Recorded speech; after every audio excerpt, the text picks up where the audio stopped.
তুমি কি জানো, সাহায্য করতে গিয়েই আমরা মাঝে মাঝে কারো ওড়ার ক্ষমতাই কেড়ে নিই। একদিন এক ছেলে দেখল একটি প্রজাপতি তার কোকুন কাটতে লড়ছে। তার মনে হলো, সাহায্য করলে ও তো দ্রুত বের হতে পারবে। সে কেটে দিল খোলস। প্রজাপতি বের হলো ঠিকই, কিন্তু উড়তে পারল না। সে বুঝল, প্রকৃতি কখনো ভুল করে না। সংগ্রামটাই ডানাকে শক্ত করে, কষ্টটাই উড়ার শক্তি। তাই জীবনে যখন কষ্ট আসবে, ভয় পেও না। হয়তো এটাই তোমার আকাশে ওড়ার প্রস্তুতি।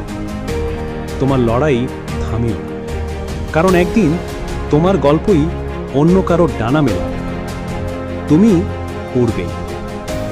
এমন আরও অনুপ্রেরণামূলক গল্প পেতে এখনই সাবস্ক্রাইব করো Mehrab Avi the real rise YouTube channel.